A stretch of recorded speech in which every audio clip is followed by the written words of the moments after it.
La historia más simple puede ocultar el mayor de los secretos. Tan solo hay que saber mirar.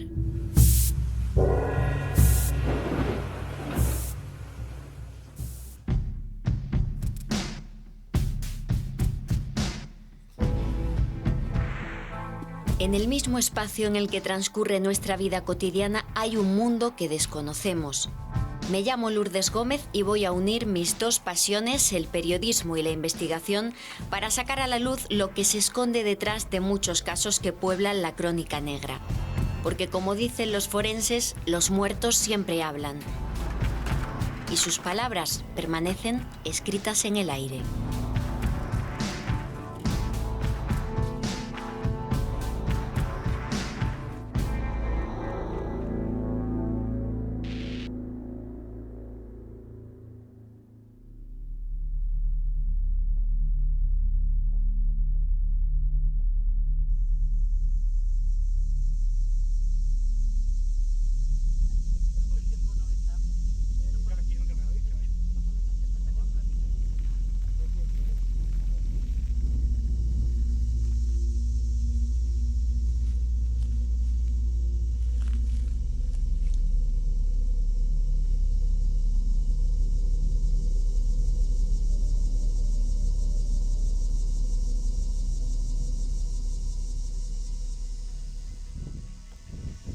A veces las cosas no son lo que parecen. Eso me decía mi madre cuando era pequeña y eso es lo que intento aplicar a mis investigaciones. Se trata de fijarse en el elemento extraño, en lo que se sale de lo normal, porque aquello que no encaja puede convertirse en algo importante. Recuerdo un caso impactante que ocurrió en 2006 en Badajoz. La policía investigaba desde hacía un año la desaparición de un vecino del barrio de La Uva. Todas las pistas recopiladas durante ese tiempo llevaron a los agentes hasta un pozo situado junto a la frontera con Portugal. Allí, dentro de un bidón con cal, aparecieron restos humanos. Fue un suceso en el que la investigación hizo que el caso diera un importante giro. Y es que las cosas no son como empiezan, sino como terminan. Y esto también lo decía mi madre.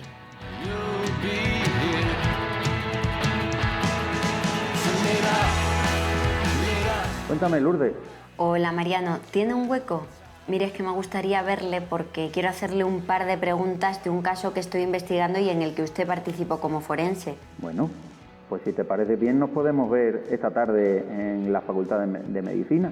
Yo voy a estar aquí toda la tarde, así que cuando quieras, porque este caso es bastante extenso y creo que hay muchísimas peculiaridades que podríamos comentar si te interesan. Así que aquí te espero.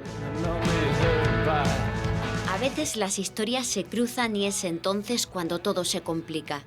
La aparición de aquellos restos humanos llevó a la policía a profundizar en todo lo que rodeaba la denuncia realizada un año antes. El estado en el que se encontraron los restos indicaba que alguien se había tomado muchas molestias para hacer desaparecer el cuerpo antes de ser escondido en el pozo. Pero había una pregunta importante. ¿Podrían pertenecer aquellos restos a la persona a la que se buscaba desde hacía meses?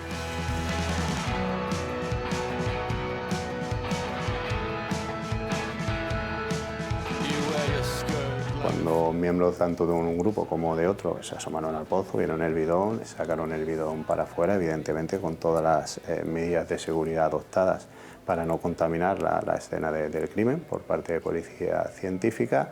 Y debajo del bidón pues vieron unas mantas envueltas y en esas mantas pues estaban los restos de una persona, de un cadáver en descomposición. Cuando ocurren hechos de este tipo, normalmente impacta a todas las personas que se enteran. Lógicamente, más a las personas más cercanas al entorno, a las personas del barrio. Cuanto más te aproximas a la zona, a la proximidad de la víctima, más impactada está la gente. Y luego se mantiene mucho también el silencio y se mantienen las distancias cuando la gente empieza a saber o a conocer datos si hay drogas, si hay trapicheo, si tenían antecedentes los agresores, a veces por miedo, por prudencia, a veces por temor. Y en este caso yo creo que sucedió un poco de todo eso.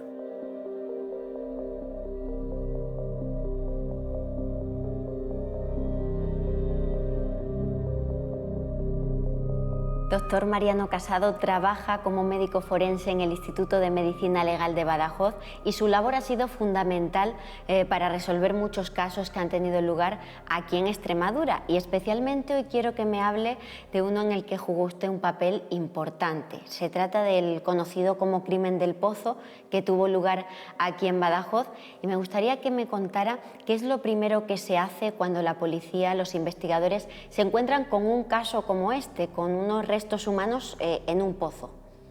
Cuando aparece un cadáver, pues claro, inmediatamente los primeros que aparecen al lugar del hecho, que así es como se llama, al lugar del hecho siempre son los cuerpos y fuerzas de seguridad del Estado, ¿no? Y en el momento en que se determina que hay el hallazgo de un cuerpo, de un cadáver o de unos restos humanos, pues obligatoriamente aparece el médico forense. ¿Y por qué aparece el médico forense? Pues para determinar las posibles causas y las posibles circunstancias que hayan podido sobrevenir sobre ese individuo y el por qué está allí.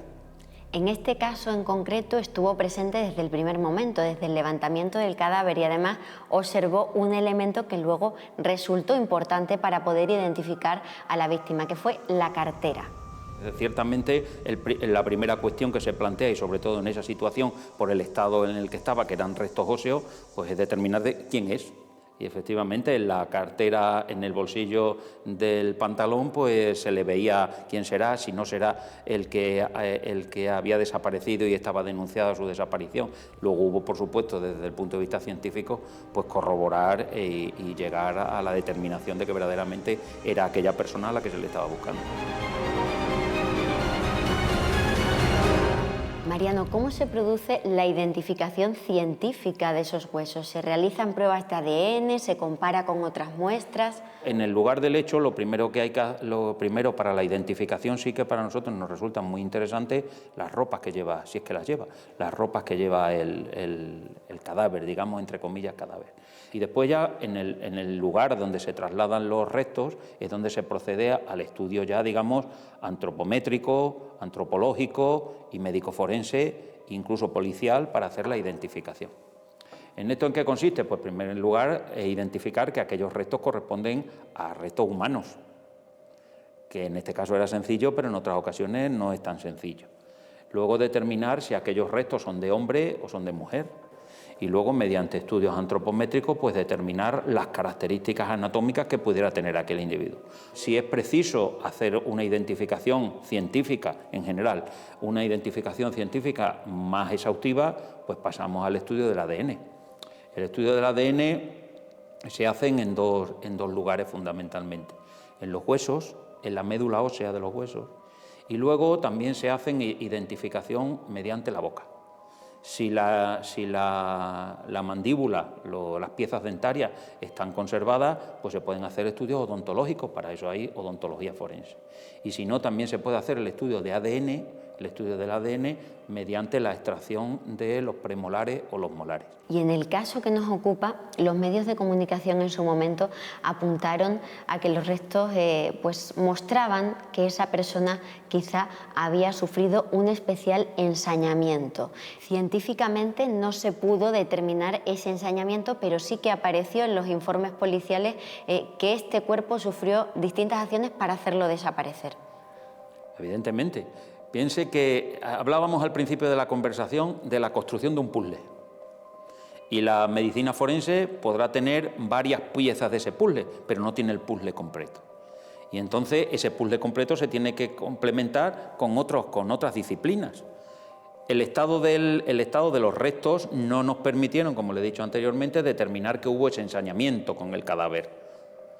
Pero sí es cierto que luego, por actividades policiales, como pueden ser declaraciones u otras pruebas que la policía pudiera aportar, se llegó a la conclusión de que sí hubo ensañamiento. Y cuando me refiero a ensañamiento, quiero decir ensañamiento cuando este señor está vivo.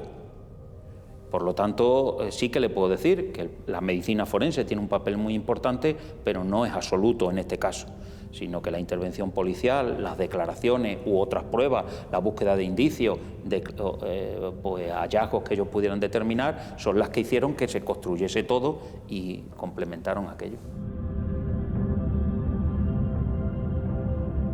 Un puzzle. El tiempo siempre corre en tu contra en un caso así y ya había pasado un año. Se trabajaba contrarreloj y las primeras investigaciones comenzaron a apuntar hacia una persona, aunque los interrogantes eran muchos. ¿Qué había ocurrido? ¿Cómo sucedieron los hechos? ¿Quién o quiénes habían participado? Y lo más inquietante, ¿cómo había terminado el cuerpo en el pozo? Comenzaba la reconstrucción del puzzle. Your broad shoulders, mowed tears. You're alive and I'm still here. Some half-human creature thing. Can you bring life to anything? Tuvimos conocimiento por un medio que fue el primero que sacó la noticia. Se sabía poco inicialmente, que era un cuerpo que estaba en un pozo, se había sido enterrado en cal viva, un bidón, una serie de características que dieron. Claro, eso alertó a todo el mundo y al resto de los medios de comunicación también. Pasaba un día, 2 días, 3 días y no teníamos nada que publicar, no sabíamos nada nuevo, que la policía estaba investigando, que nada. Pensé que claro, que el barrio, la barriada de la Uva, si estaba buscando un vecino o una familia desde hacía un año, alguien se habría puesto en contacto con ellos y la policía se habría puesto en contacto con ellos. Entonces llegué con el fotógrafo aquella mañana, le dije vamos a la Uva. La Uva es un barrio pequeñito, de gente trabajadora, de obreros y tal, donde se conoce mucha gente y son casitas bajas, casi todo. Y en la puerta del centro de salud solo se me ocurrió preguntar, oiga, ¿sabe dónde vive la familia del chico que ha aparecido muerto en el pozo? Solo dije el chico aparecido muerto en el pozo, no el chico desaparecido. Entonces me señalaron a una señora y me dice, aquella señora que va por allí es la madre.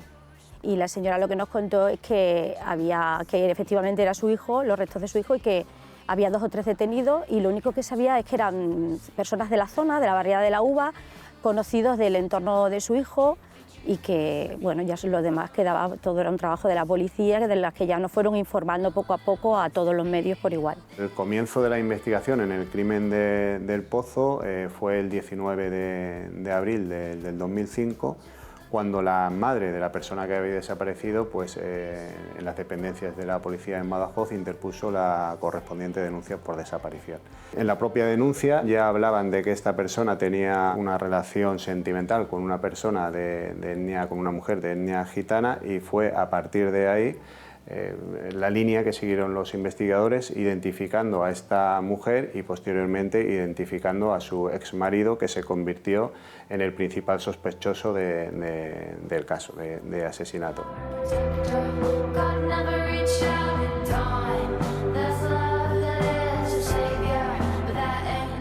La policía comenzó a tomar declaraciones a los sospechosos.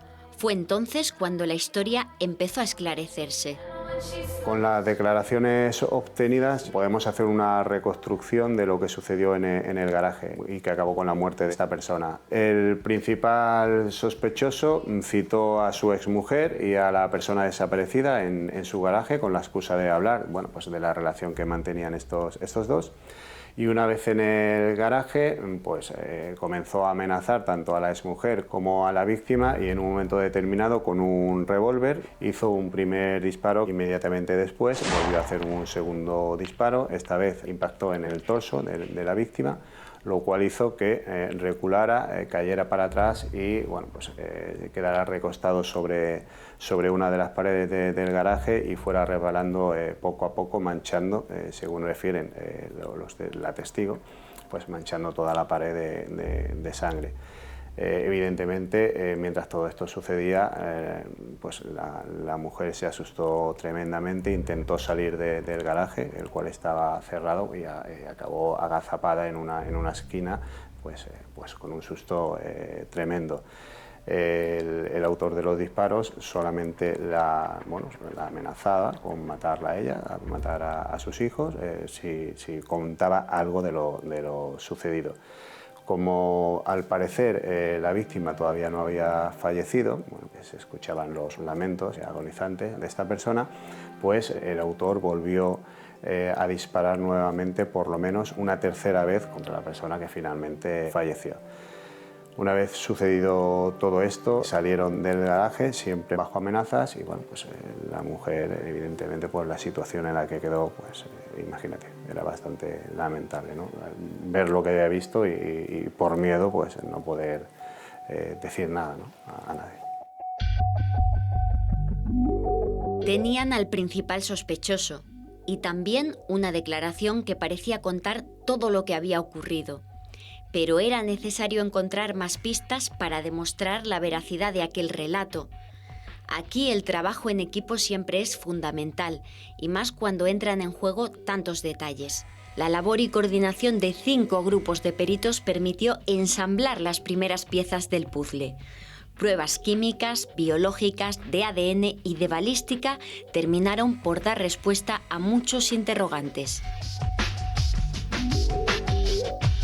Agustín, trabajas en Policía Científica del Cuerpo Nacional de Policía. Vosotros sois los que os dedicáis a buscar evidencias en lugares en los que presumiblemente ha tenido lugar un delito. ¿Qué es lo primero que se hace cuando llegáis a un lugar en el que puede haberse cometido un crimen? ¿Qué se busca? A ver, lo primero es decirte que esto es una acción en conjunto. Lo primero que hacemos es entrevistarnos con los compañeros de seguridad ciudadana que han llegado antes que nosotros. Son el paso principal. Tienen que acotarnos la zona, tienen que protegernos el lugar de los hechos. Nosotros vamos a posteriori, vamos más tarde, tenemos que coger nuestros equipos y trasladarnos. Eso es lo primero. Una vez que tenemos la zona asegurada, el siguiente paso es empezar lo que llamamos una inspección ocular técnico-policial. Básicamente, y por resumirlo de una manera muy diáfana y muy coloquial, es vamos a echar un vistazo, ¿de acuerdo? Llegamos, miramos qué ha sucedido, todo de manera global. El equipo se divide, quién va a hacer las fotos, quién va a dirigir la inspección ocular, quién es el que va a empezar a desarrollarla. Etiquetamos, marcamos y vestigiamos todo lo que tenga alguna relación en ese momento, aunque luego posteriormente puede ser desechado, pero todo lo que pueda tener alguna relación con el hecho. En el caso que nos ocupa, el crimen del Pozo que tuvo lugar aquí en Badajoz, la inspección técnica ocular reveló algunos datos, como por ejemplo manchas de sangre en ese lugar, a pesar de que se habían llevado a cabo reformas en el espacio y de que había pasado mucho tiempo, ¿no? Un año. Cuéntanos cómo es posible, Agustín, que encontréis evidencias después de tanto tiempo. A ver, concretamente en este caso lo que se empleó fue una técnica, vamos a llamarla más avanzada. Es una prueba colorimétrica. Se trata de un marcador, en este caso se llama luminol, que reacciona con determinadas sustancias. Una de las sustancias con que reacciona es con la sangre y de una determinada tonalidad, es luminiscente. Lo que se hace es que literalmente se pinta, se pulveriza la zona donde pensamos que puede haber indicios biológicos y reacciona a oscuras. Se fotografía y posteriormente, esto es un marcador, posteriormente viene una segunda fase que es con otro producto. Con ese otro producto se procede a la extracción mediante una torunda de algodón de esa mancha donde se ha visto.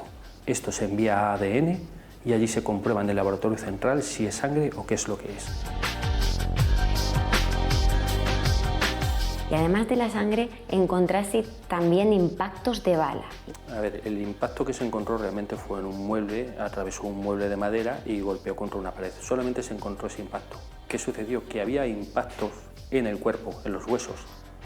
Entonces ahí sabemos que evidentemente fue con arma de fuego, que es plenamente compatible las trazas que encontramos en la ropa, porque la ropa se rompe cuando te disparan y se rompe de una manera determinada. Esa ropa coincidía en su posición con los restos de disparo que había en los huesos y entonces pudimos establecer una vinculación con que ese mueble había estado en el mismo lugar y en la misma posición donde había estado la víctima por delante del mueble. En el mueble se encontró un impacto, entrada, salida, volvió a atravesar el mueble e impactó contra la pared. No pudimos establecer que ese disparo fuese uno concreto de los huesos, pero sí que era un disparo plenamente compatible con munición similar a la que se empleó, que se calculó por diámetros y demás que podía ser un 9 milímetros Parabellum. Entonces se estableció una relación entre ese impacto en el mueble y las evidencias halladas en los huesos. Sí, todos en los huesos se encontraron impactos de proyectil, se encontró una rozabilidad que es plenamente compatible con lo que se encontró en el mueble. Hemos visto, gracias a lo que nos acabas de contar, que la labor de la policía científica es fundamental en un caso como este. ¿Ha cambiado la metodología de trabajo en los últimos años que vosotros utilizáis? Sí, mucho. En este sentido, ahora se está procediendo a una homologación de laboratorios a nivel europeo dentro de la Comisaría General de Policía Científica y Badajoz está acreditada como laboratorio homologado. La inspección ocular que se hizo en el 2006 ya llovió, pero es plenamente compatible con la que se están haciendo ahora. Cambia un poco la metodología en el tratamiento, pero la síntesis de la inspección ocular sigue siendo la misma. El trabajo de base se desarrolla de la misma manera. Ahora es más complejo, pero también es muchísimo, muchísimo más seguro. Y eso no quiere decir que antes no lo fuese.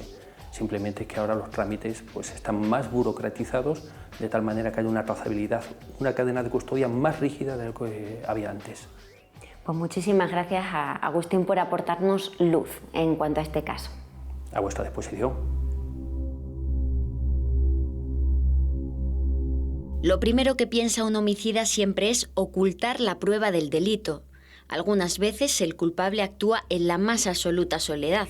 En esta ocasión no fue así.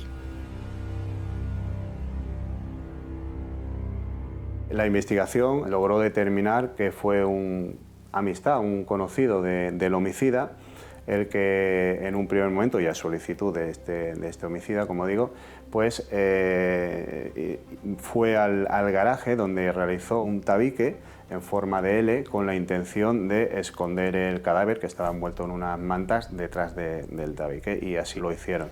Varios días después, el olor que desprendía el cadáver, bueno, pues se le hizo insoportable al homicida y decidió volver a llamar a esta persona para que le ayudara a romper el tabique y sacar el cadáver de la casa. Lo metieron en un bidón con sosa cáustica que habían comprado, y entre los dos lo subieron a una furgoneta, un vehículo de ese tipo, y se desplazaron varios kilómetros a las afueras de Badajoz, en la carretera de Campo Mayor, a una finca abandonada que hay en este lugar. Con el vehículo se aproximaron a un pozo que había en esta finca abandonada. Y fue en el pozo donde cogieron el bidón y arrojaron el bidón al fondo del mismo, donde posteriormente pues, fue descubierto. Y hay otro elemento en este caso que no podemos pasar por alto, la cal viva. En la imaginería popular es un elemento que se asocia con que es capaz de hacer desaparecer un cuerpo. ¿Qué hay de verdad en esto? De verdad no hay ninguna. Antes le hablaba de certeza absoluta y eso le diré que será certeza completamente sin ninguna certeza para nada. Así que es cierto que la gente piensa que se mete el cadáver en cal y de esa manera lo hace desaparecer. Mentira, mentira, error. En este caso concreto, la cal no fue directamente sobre el cadáver. El cadáver, después de envuelto en una manta o en un plástico o tal, el cadáver fue introducido en un bidón y sobre ese bidón se echó la cal. Es decir, que no se echó la cal directamente sobre el cuerpo. Con lo cual le digo que tuvo poca acción la cal sobre este señor. ¿Por qué? Pues porque yo recuerdo perfectamente que los huesos estaban completamente limpios, lo cual te está diciendo que ahí esos huesos no habían sufrido la acción de la cal, porque la cal no destruye los huesos. La cal lo que va a destruir son las partes blandas, los tejidos blandos, y van a producir una película y no los va a destruir, sino que lo que los va a hacer es como desecar, pero no los va a hacer desaparecer. Entonces, alrededor del hueso, los tejidos blandos, los tendones, los ligamentos e incluso algunos restos musculares van a seguir apareciendo, y además con una coloración blanca inmaculada. Y si se hubiera aplicado directamente la cal sobre el cuerpo, después de un año, ¿sería todavía posible encontrar sus rastros? Claro, los huesos, nada más que hay una manera de destruirlos, que es por la acción del calor. Y por la acción del calor, pero a una temperatura muy alta, en torno a los 1000 grados, 900, 1000 grados, mientras que esos huesos no estén a esa temperatura, que es la temperatura que se ponen ahora en la incineradora. Cuando un cadáver se quiere incinerar, es meterlo en la incineradora y poner el cuerpo a una acción de 1000 grados, 900, 1000 grados, y así sí que desaparecen, y no del todo. En el transcurso de la autopsia pudo observar que había impactos de bala sobre este cuerpo. ¿En qué parte estaba? ¿Qué lesiones produjo en la víctima? Y si también se observaba esto en la ropa.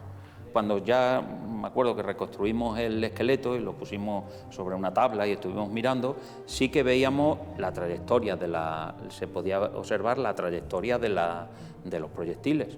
Y había uno que impactaba, tenía una trayectoria de arriba hacia abajo, impactaba en una costilla y llegaba hasta una vértebra. Y luego había otra que era en posición más hacia abajo, que afectaba el cosal, es decir, la cadera, y también impactaba y dejaba allí una impronta, lo cual te está indicando que era de arriba hacia abajo, cuestión que luego se corroboró también con las declaraciones en el juicio, ¿no? Que este individuo fueron 2 disparos que se le hizo y posteriormente que se le remató. Pues muchísimas gracias, Mariano, por contarnos tu experiencia en torno a este caso. Pues muchísimas gracias a vosotros.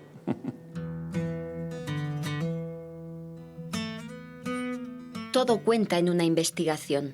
El más mínimo detalle sirve para que se complete el puzzle, aunque no se visualice en su totalidad. En este caso faltó una pieza, no se pudo encontrar el arma, aunque no fue determinante para que se resolviera el caso. Es lo que tienen los puzzles, que a veces se pueden visualizar aunque no estén completos.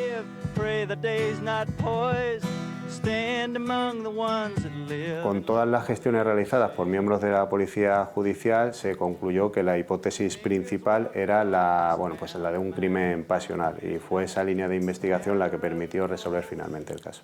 Se detuvo al autor material de los disparos, de la muerte, evidentemente. Se detuvo a la persona que le ayudó en un primer momento a intentar ocultar el cadáver tras una pared y luego le ayudó a deshacerse del cadáver en el pozo.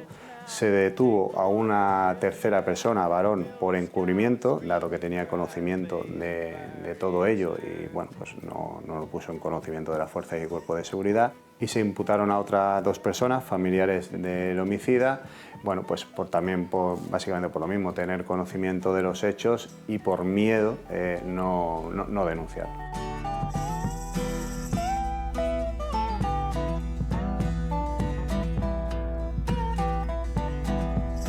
Jesus was an only son and love his only concept.